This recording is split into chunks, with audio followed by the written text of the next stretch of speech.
더불어민주당에서 검찰청 해체 법안을 발의를 했습니다. 우리나라에는 검찰청 법이 있습니다. 검찰청을 위한 법이 따로 있습니다. 검찰청 법입니다. 법 이름이 검찰청 법. 근데 이 법안 전체를 몽땅 폐지하고 뭐 일부 개정안 이런 것이 아니야. 그리고 법안 2개를 신설한다. 하나는 공소청. 여러분 저 오자 발음 우자 발음 잘해야 됩니다. 공수청이라는 건 이미 있잖아요. 고위공직자 범죄수사청. 이건 공수처인가요? 다들 많으니까 공수처입니까? 청입니까? 공수처죠. 그건 공수처. 이건 공소청. 기소 전담을 하는 이게 공소청. 그 다음에 중대범죄수사청,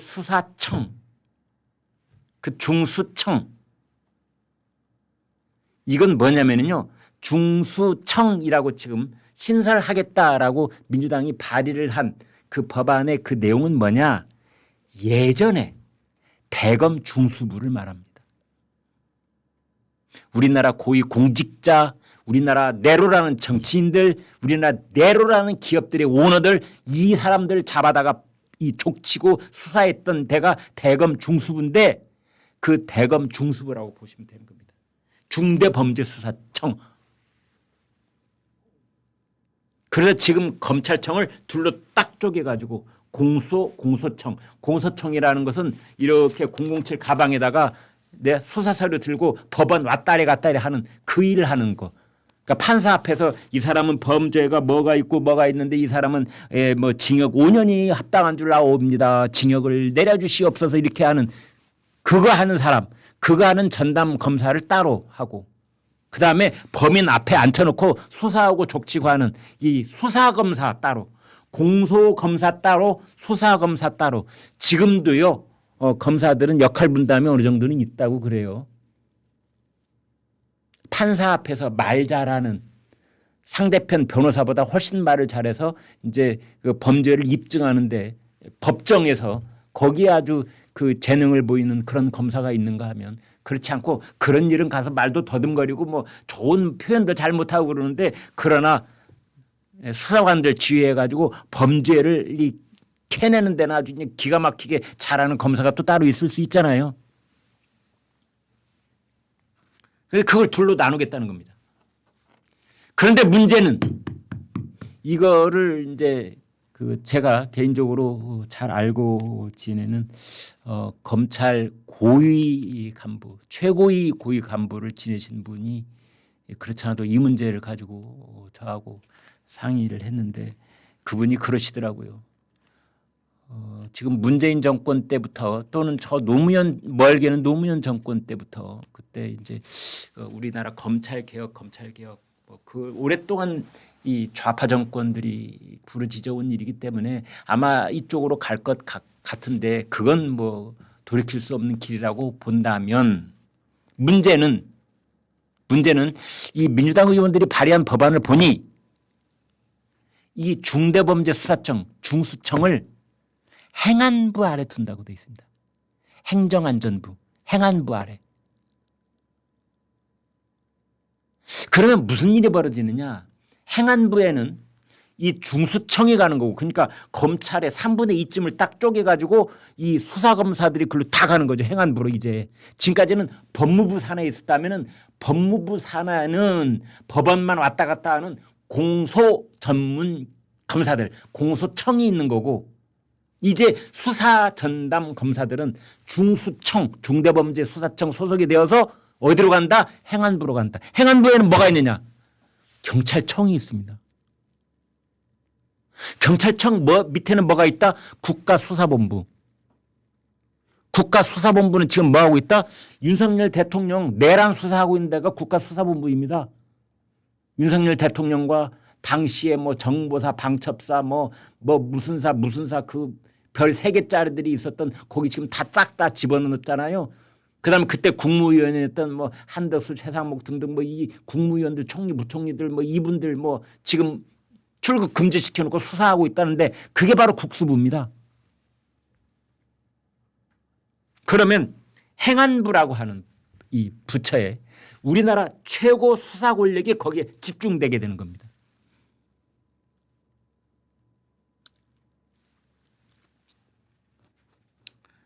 말로는 뭐 국무총리 산하에 국가수사위원회라는 것을 뭐 신설을 해서 그 국가수사위원회가 뭐 법무부의 공소청, 그다음에 행안부의 중수청하고 경찰청, 그다음에 국가수사본부까지 다 통할 관리한다 이렇게 돼 있는데 그거는 사실은 그냥 요식 갖추기 이 바지저고리 역할을 하는데 그칠 가능성이 있고 실제적인 권한은 행안부 장관 위에 대통령과 행안부 장관 이 행안부에 대한민국 국가 수사 권력이 총 집중해서 존재하게 될 가능성이 있다.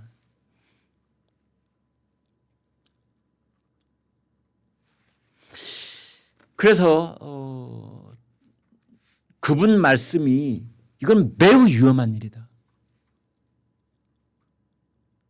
이 사람들 이 법안 발의를 한 사람들이 도대체 정부 행정조직에 관한 공부를 일이라도 한 사람인지 궁금하다. 국가의 공권력이 가지고 있는 그 매우 위험한 칼은 놓아서 쥐고 있어야 된다. 어느 일개 부처에 그게 집중돼서는 안 되고 그게 법무부에 그리고 행안부에 그리고 뭐 공수처에 이렇게 분산되어 있어야 되는데 그걸 한 곳에 지금 모으려고 하고 있다. 세상에 이런 나라는 없다. 지금 민주당에서 이번에 검찰청 폐지 법안 공소청 중수청을 발의한 이 사람들은 이런 걸 알고 하는 짓인지 모르고 하는 것인지 알고 하는 짓이라면 도대체 무슨 꿍꿍이가 있는 것인지 앞으로 우리나라에 도대체 무슨 평지풍파를 일으키려고 국가가 가지고 있는 그 최고 공권력 중에 하나인 국가 수사 권력을 행안부라고는 한 곳에 온통 지금 몰아넣고 있는 것인지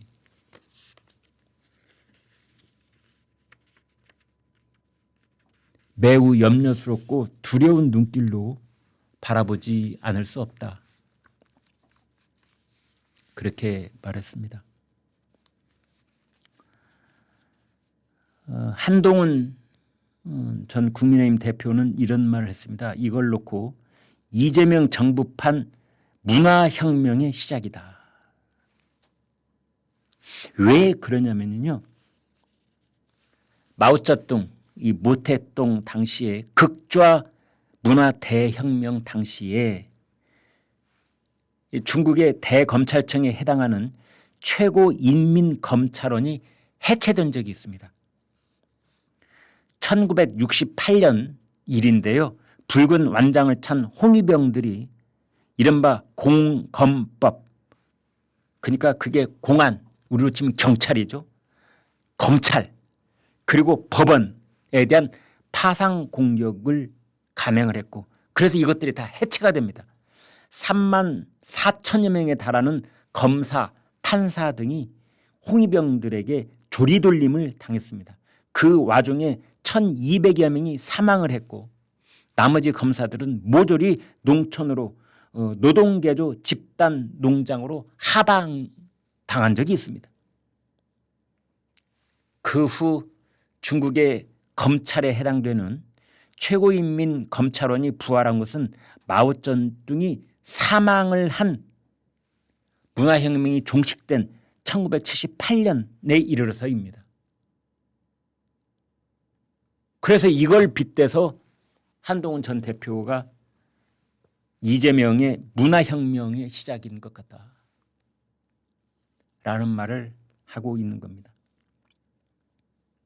할 일을 제대로 하는 검찰을 두려워해야 할 것은 오로지 범죄자뿐인 것이다. 정상적인 정치인이라면 검사가 깡패, 마약, 부정부패 수사하는 걸 두려워할 이유가 없다. 검찰을 두려워해서 더 이상 이 나라에서 없었으면 한다 라고 말하고 있는 정치인들이야말로 이제 더 이상 이 나라에서 없었으면 좋겠다는 것이 선량한 국민 대다수의 마음이다. 이렇게 말을 했습니다.